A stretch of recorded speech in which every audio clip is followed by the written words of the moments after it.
오늘 주신 말씀을 통해서 마음들여 하였음이라 라는 제목으로 함께 말씀 나누겠습니다. 어떤 교인 한 분이 목사님을 찾아와서 이런 말을 했다고 합니다. 목사님, 저는 은사가 한 가지밖에 없어서 쓰임받기가 어려운 것 같습니다. 이렇게 말을 하더래요. 그래서 목사님께서 깜짝 놀라면서 아닙니다. 한 가지 은사만 있어도 좋습니다. 기독교 역사를 보면 은사 한 가지로 큰 일을 했던, 헌신했던 사람들의 기도로 가득합니다. 이렇게 이야기를 해줬어요. 그런데 목사님이 그분의 은사가 궁금한 거예요. 그래서 목사님께서 성도님에게 성도님, 그 한 가지 은사가 무엇입니까? 하고 물었어요. 그랬더니 성도님이 잠시 주저하다가 이럽니다. 네, 비판의 은사입니다. 이 말을 듣고 목사님이 당황했습니다. 하지만 당황하지 아니하고 이제 성도님한테 조언을 해주는 거예요. 그렇군요. 저는 그 은사도 유익하게 쓰임받을 수 있다고 생각합니다. 성도님이 그 은사를 가지고 남을 비판하면 잘못된 은사가 되지만 내 자신을 비판하게 되면 유익한 은사가 될 것입니다. 이 말을 해줬다고 그래요. 그렇죠. 우리 모두는 비판의 은사가 있어요. 얼마나 잘합니까? 상대방을 비판하라고 하면 얼마나 잘합니까? 그런데 그 비판의 은사를 가지고 자신을 비판하려고 하진 않지요. 마태복음 7장 1절 2절 말씀에 보면 비판하지 말라. 너희가 비판하는 그 비판으로 너희가 비판을 받을 것이며 이와 같은 말씀이 기록이 되어 있습니다. 비판을 하지 말라. 남을 비판하지 말라는 것이죠. 남을 비판하게 되면 그 비판함으로 너희가 비판을 받을 것이다. 이와 같이 우리에게 말씀해 주고 있습니다. 오늘 본문 말씀에는 산발락과 도비야, 게셈이라는 사람들이 예루살렘 성벽을 재건하고 있는 데에 반대하고 비난하는 그러한 이야기로 기록이 되어 있습니다. 이스라엘 사람들이 간절히 바라고 또 사모하던 그 예루살렘 성벽을 재건하고 있는데 반대하고 조소하고 비난합니다. 조롱합니다. 얼마나 힘들었겠어요. 그들의 힘을 쭉 빼버리는 거예요. 우리도 어떤 일을 하고자 할 때에 누구는 비판하고 누구는 본질에서 벗어나서 엉뚱한 이야기로 반대를 하고 버릇없는 행동을 하고 상스러운 말을 하고 그래서 불편하게 만드는 경우를 많이 보게 됩니다. 그럴 때에 아무리 성격 좋은 사람이라도 참기 어렵겠죠. 그런데 산발락과 도비야와 게셈 같은 사람들이 많이 있습니다. 이럴 때 우리는 어떻게 해야 될까요? 여러분은 지금까지 어떻게 반응하고 계셨습니까? 어떤 분들은 막무가내로 싸우시는 분이 계셨을 거예요. 나를 기분 상하게 만든, 내 자존심을 건드렸다는 거예요. 또 일이야 어찌되었든 그냥 나는 몰라 하시는 분도 있을 겁니다. 또 어떤 분들은 그때는 뒤로 물러서는 것 같아요. 아, 네, 알겠습니다 하고 뒤로 물러서는 것 같지만 마음으로는 담아둬요. 그래가지고 원한을 품습니다. 안 갚으려고 하고 벼릅니다. 그런 마음들이 우리 가운데 있어요. 그리스도인들은 어떻게 해야 될까? 오늘 본문을 통해서 한번 살펴보았으면 좋겠습니다. 느헤미야와 이스라엘 사람들이 예루살렘 성을 중건할 때에 많은 사람들이 비판합니다. 조롱을 합니다. 또 죽이겠다고 무장을 하고 찾아옵니다. 협박을 합니다. 협박합니다. 1절에 보니까 그들은 어떤 비난을 하냐면 크게 분노합니다. 비웃었습니다. 미약한 유다 사람들이 무엇을 하는가? 스스로 견고하게 하려는가? 제사를 드리려는가? 하루 만에 일을 마치려는가? 불탄 돌 흙을 무더기를 다시 일으켜 세우려는가? 또 3절 말씀에 보니까 암몬 사람 도비야가 조롱하지요. 뭐라고 조롱하냐면 그들이 건축하는 돌 성벽은 여우가 올라가도 곧 무너지리라. 이와 같이 말합니다. 그들이 하는 수고가 헛되다는 거예요. 여우가 올라가도 다 무너져 버릴 것이다. 이렇게 말을 하고 조롱을 합니다. 7절부터 보면은요, 비난하는 사람들이 갑자기 막 늘어나기 시작합니다. 우리 7절, 8절 말씀을 같이 한번 읽어볼게요. 산발락과 도비아와 아라비아 사람들과 암몬 사람들과 아스돗 사람들이 예루살렘 성이 중수되어 그 허물어진 틈이 메꿔져 간다 함을 듣고 심히 분노하여 다 함께 꾀하기를 예루살렘으로 가서 치고 그곳을 요란하게 하자 하기로. 주신 말씀에 보니까 아라비아 사람들, 암몬 사람들, 아스돗 사람들이 산발랏 도비아 이들과 연합해 가지고 이제 떠들기 시작합니다. 조롱하기 시작하고 분노합니다. 그리고 8절 말씀에 보니까 다 함께 꾀하여 예루살렘으로 가서 치고 그곳을 요란하게 하자. 이제 방해합니다. 죽이려고 합니다. 혼란스럽게 해가지고 건축하는 것들을 회방하려고 합니다. 여러분, 그럴 때에 느헤미야는 어떻게 했을까요? 여러분이 만약 그 상황이면 어떻게 하시겠습니까? 오늘 주신 말씀을 통해서 그리스도인이라면 비난과 조롱의 소리를 들었을 때에 어떻게 해야 되는가 한번 생각해 보는 시간이 되었으면 좋겠습니다. 느헤미야는 가장 먼저요, 억울했기 때문에 기도했습니다. 억울함으로 기도했어요. 4절 말씀에 보면 우리 하나님이여 들으소서 우리가 업신여김을 당하나이다. 이렇게 기도하기 시작합니다. 하나님이여 들으소서 우리가 업신여김 당합니다. 하나님 억울합니다 라는 거예요. 억울합니다. 느헤미야는 억울해서 기도했어요. 느헤미야는 답답해서 기도했어요. 느헤미야는 화가 나서 기도했어요. 우리는 억울하면 어떻게 해요? 찾아가 가지고 그 억울함을 풀려고 해요. 이 사람 저 사람 찾아다니면서 막 답답하다고 사람들한테 이야기하려고 해요. 또 화가 난다고 다투려고 해요. 기도할 생각을 하지 못합니다. 그런데 느헤미야는 어떻게 했다고요? 억울하기 때문에 기도했어요. 답답하기 때문에 기도했어요. 화가 나기 때문에 하나님 앞에 기도했어요. 우리 성도들은 이와 같은 자세를 가져야 합니다. 내가 비난받았다고 맞서서 비난하면 성도의 자세가 안 되는 거예요. 오히려 나에게 손해가 되는 거예요. 사람들이 비난을 받을 때에 화를 낼 수도 있고 욕을 할 수도 있고 복수를 다짐할 수도 있습니다. 그렇지만 우리 성도들은 그렇게 해서는 안 되는 거예요. 따진다고 화를 낸다고 해서 해결되는 것이 아니기 때문에 그렇습니다. 다투어서 해결되는 것이 아니에요. 관계만 더 나빠지게 되는 것이죠. 존 라이든이라는 사람은 이런 말을 했습니다. 고통을 받을 때는 침묵이 최고다. 또 토마스 카일이라는 사람은 언어는 위대하다. 그러나 침묵은 더욱 위대하다. 이와 같은 말을 했습니다. 예수님이 그러셨어요. 예수님은 침묵하셨어요. 생각을 해보면 예수님처럼 비난을 많이 받고 조롱받았던 분이 없었던 것 같아요. 귀신이 들렸다고 오해를 받기도 했고 예수님이 안 계신 자리에서 수군수군 거리는 사람들의 소리와 면전에서 비난하고 침뱉음 당하는 그러한 수모까지도 겪으셔야 했습니다. 여러분, 그럴 때에 예수님이 어떻게 하셨을까요? 예수님은 가시던 길을 멈추지 않으셨습니다.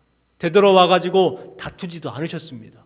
생각하면서 분해하지도 않으셨습니다. 또 그것을 풀려고 사람들을 찾아다니지도 않았어요. 그저 침묵하셨습니다. 사실 그런 상황에서 침묵한다는 것 정말 힘들 거예요. 느헤미야는 그 문제를 가지고 다투지 않았어요. 그것을 끌어안고 기도했습니다. 자, 4절부터 5절까지 말씀을 보세요. 느헤미야가 얼마나 화가 났는가, 얼마나 답답한가, 얼마나 억울한가가 4절 5절 말씀에 기록이 되어 있어요. 같이 한번 읽어보겠습니다. 우리 하나님이여 들으시옵소서. 업신여김을 당하나이다. 원하건대 그들이 욕하는 것을 자기들의 머리에 돌리사 노략거리가 되어 이방에 사로잡히게 하시고 주 앞에서 그들의 악을 덮어두지 마시며 그들의 죄를 도말하지 마옵소서. 그들이 건축하는 자 앞에서 주를 노하시게 하였음이니이다 하고. 이 느헤미야의 기도 속에서 당시 느헤미야가 느꼈던 이 모멸감과 분노를 짐작할 수가 있어요. 너무나 화가 나는 거예요. 너무나 억울한 거예요. 분한 거예요. 그래서 우리가 업신여김을 당하고 있습니다. 저들이 말하는 그 욕을 저들의 머리에 갚아주십시오. 이방 사람들의 노랫거리가 되게 해주십시오. 얼마나 화가 났으면 기도하면서 막 저주의 기도를 하고 있는 거잖아요. 여기에서 우리가 지목해야 될 것은 느헤미야가 직접 사람들에게 대응하지 않았다는 것입니다. 억울함을 가지고 답답함을 가지고 분함을 가지고 하나님 앞에 기도했어요. 여기에서 우리가 알 수 있는 것, 억울함과 답답한 문제를 가지고 우리 성도들이 해야 될 자세가 무엇인가? 그 비판과 답답함을 대응하는 첫 번째 처방전이 바로 기도라는 것입니다. 여러분 혹시 느헤미야처럼 억울한 비난을 당하고 있고 조롱을 당하십니까? 혹시 그래서 복수하고 싶고 원수를 갚고 싶으십니까? 그렇다면 그 사람에게 찾아가서 여러분의 분노를 표출하지 마시고 하나님 앞에 쏟아 놓으시기 바랍니다. 하나님은 나무라지 않으세요. 들어주셔요. 그리고 그 문제를 해결할 수 있도록 도와주십니다. 다윗은 아마 평생 분노거리로 가득했던 사람이었을 거예요. 어쩔 때는 화도 났을 것이고 분했을 거예요. 그랬을 때에 다윗이 어떻게 했는지 시편 62편 말씀에 기록이 되어 있어요. 나의 영혼아 잠잠히 하나님만 바라라. 물은 나의 소망이 그로부터 나오는도다. 오직 그만이 나의 반석이시요 나의 구원이시요 나의 요새이시니 내가 흔들리지 아니하리로다. 나의 구원과 영광이 하나님께 있으며 내 힘의 반석과 피난처도 하나님께 있도다. 백성들아 시시로 그를 의지하고 그의 앞에서 마음을 토하라. 하나님은 우리의 피난처시로다. 아멘. 얼마나 답답했을까요? 얼마나 화가 났을까요? 얼마나 억울했을까요? 그런 삶을 살았던 사람이 다윗이에요. 그런데 다윗이 뭐라고 고백합니까?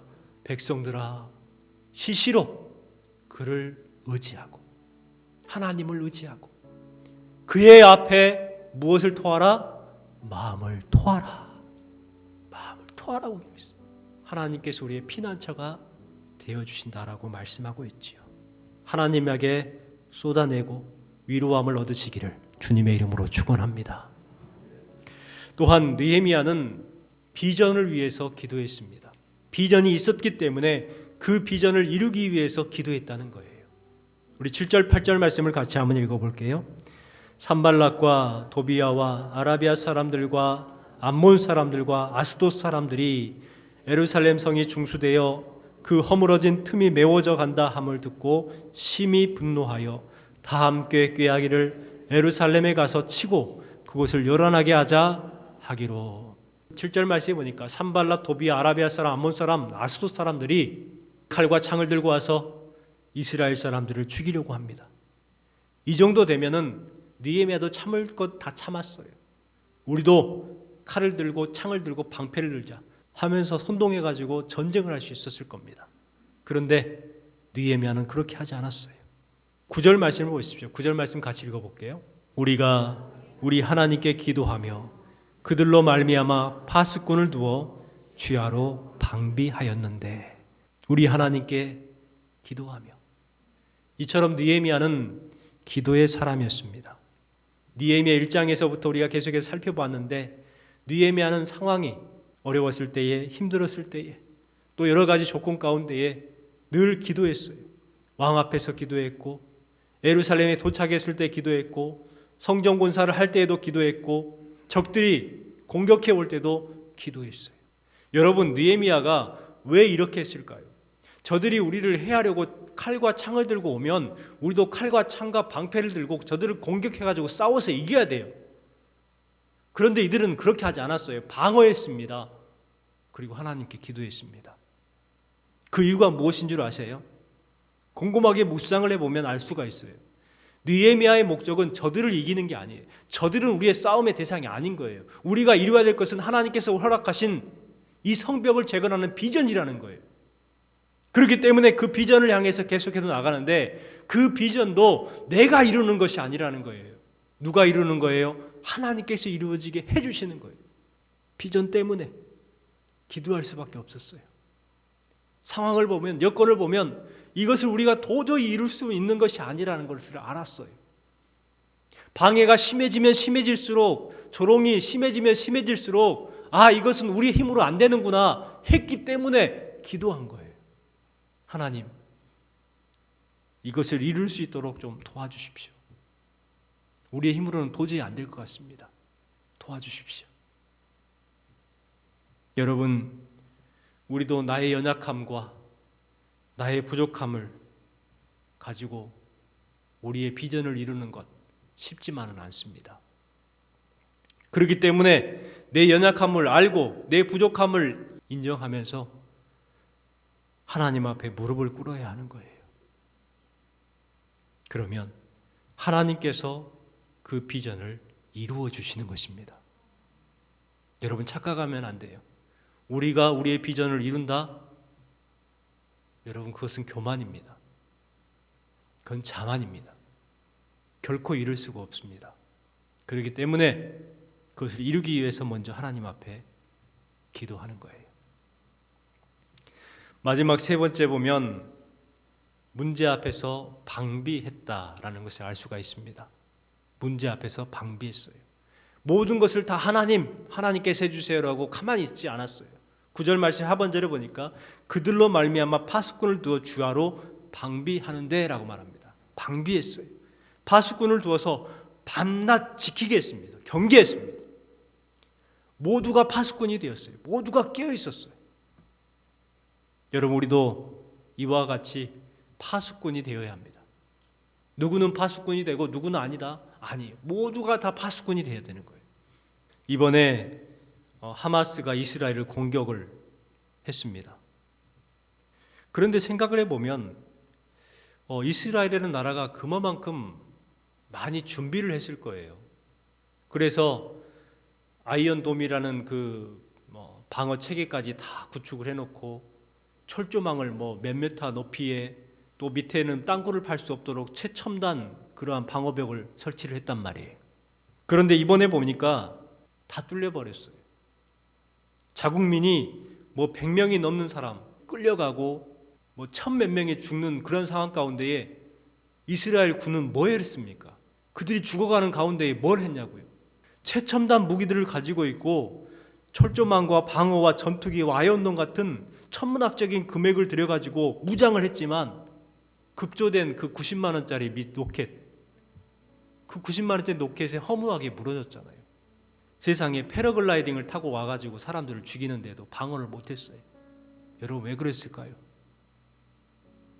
생각을 해보니까 이스라엘 사람들이 자신들이 가지고 있는 최첨단 무기들을 너무 믿은 거예요. 경계를 안 한 거예요. 그러니까 탱크가 파괴되고 철조망이 다 무너지고 그 조잡한 무기들에 의해서 수천 명이 죽었잖아요. 느헤미야는 기도하면서 외부의 적을 경계함으로써 그들을 막아냈습니다. 그런데 문제는 외부의 적만 있는 것이 아니더라고요. 방비해야 될 세상이 외부에 있는 것만 아니에요. 내부에도 있어요. 외부의 적은 드러나 있기 때문에 별거 아니에요. 그런데 내부의 적이 진짜 문제예요. 오늘 주신 말씀에 보면 10절 말씀을 같이 한번 읽어보겠습니다. 유다 사람들은 이르기를 흙무더기가 아직도 많거늘 짐을 나르는 자들의 힘이 빠졌으니 우리가 성을 건축하지 못하리라 하고, 유다 사람들이 찾아와가지고 뭐라고 하냐면 우리가 해야 될 일이 아직도 많습니다. 그런데 우리의 힘이 다 빠져버렸어요. 우리가 이 성을 건축하지 못하겠습니다. 뭐 하고 있는 거예요? 우리 못한다라고 손을 내려놓는다는 거예요. 그것도 유다 사람들이에요. 유다 사람들은 이스라엘에서 가장 큰 그러한 지파 아닙니까? 우리는 못한다, 건축하지 못하리라 비관하고 있는 거예요. 뿐만 아니라 12절 말씀을 보세요. 그 원수들의 근처에 거주하는 유다 사람들도 그 각처에 와서 10번이나 우리에게 말하기를 너희가 우리에게로 와야 하리라. 느헤미야에게 이 유다 사람들이 10번이나 찾아와 가지고 안 된다, 못한다, 한두 번은 그냥 힘들어서 그렇겠다 싶어요. 그런데 몇 번이나 찾아왔다고요? 10번이나 찾아와 가지고 우리를 못한다. 이런 사람들이 옆에 와가지고 그런 말을 하면 얼마나 힘이 빠져요. 얼마나 힘이 듭니까? 그런데 느헤미야는요, 그 모든 순간들을 잘 해결합니다. 그 이유가 무엇인 줄 아십니까? 느헤미야는 끝까지 유다 사람들을 내치지 않았어요. 그들을 설득합니다. 느헤미야가 유다 사람들에게 화를 냈어요, 안 냈어요? 화를 안 냈어요. 10번이나 찾아와 가지고 우리는 성을 건축하지 못하리라 했지만 그들에게 화를 내지 않았어요. 다투지 않았습니다. 오히려 그들을 설득하죠. 내가 돌아본 후에 일어나서 귀족들과 민장들과 남은 백성들에게 말하기를 너희는 그들을 두려워하지 말고 지극히 크시고 두려우신 주를 기억하고 저 사람들을 두려워하지 말고 하나님을 바라는 거예요. 지극히 크고 두려우신 주님을 바라는 거예요. 그리고 또한 너희 형제와 자녀와 아내와 집을 위하여 싸우라. 이것은 우리의 생존의 문제라는 거예요. 단순히 해도 되고 안 해도 되는 문제가 아니라 우리의 생존의 문제다. 우리 형제와 자녀와 아내와 집을 위해서 꼭 이루어야 될 것이다 라는 것을 느헤미야는 백성들에게 이야기를 합니다. 그러니까 백성들이 그 말을 듣고 그래 맞아 우리가 저 사람을 두려워하지 말고 크고 두려우신 하나님을 봐야지. 그리고 이것을 통해서 내 형제와 자녀와 내 아내와 내 집을 위해 꼭 필요한데 우리가 엉뚱한 생각을 했구나. 인정을 하고 열심을 내어서 하기 시작합니다. 여러분, 저는 이 느헤미야의 이 설득이 매우 중요하다고 생각을 합니다. 저와 여러분에게도 동일해요. 우리는요 그 사람들을 두려워합니다. 그 문제를 두려워합니다. 문제만 보지 말고 하나님을 바라보시기 바랍니다. 여러분의 능력을 보지 말고 하나님의 능력을 바라보시기 바랍니다. 그러면은 우리가 승리하는 거예요. 어떤 회사에서 능률이 오르지 않자 이제 사장이 이제 세미나를 개최를 했습니다. 유명하신 강사를 이렇게 불러가지고 세미나를 이제 시작을 했어요. 그때 강사분이 하얀색 천을 들고 이 점이 찍힌 걸 하나 이렇게 들었어요. 이 점이 보이십니까? 여기 점이 있는데 이렇게 딱 보여주면서 여러분 뭐가 보이세요? 하고 물었어요. 그러니까 앞에 있던 사람들이 이 점이 보이거든요. 검정색 점이 보입니다. 이렇게 말합니다. 그러니까 이 강사가 또 보이는 거 없으세요? 하고 물었어요. 그러니까 사람들이 그러는 거 점밖에 안 보이는데 검정색 점만 보입니다. 이렇게 이야기를 하는 거예요. 그럴 때 강사가 뭐라고 하냐면 여러분은 왜 이 검정색 점만 보십니까? 여기에 있는 모든 하얀색 배경은 보이지 않으십니까? 여러분, 우리는 그래요. 우리는 이 하얀색에 있는 이 무한한 능력, 하나님의 능력을 보지 못하고 검정색에 있는 문제만 보려고 해요. 그래서 일을 못한다고만 생각을 해요. 우리는 문제만 보는 것이 아니라 무한하신 하나님의 능력을 바라봐야 될 줄 믿습니다. 그럼을 통해서 하나님께서 허락해 주시는 이기게 하심의 놀라운 은혜를 경험하는 저와 여러분 되시기를 주님의 이름으로 축원합니다.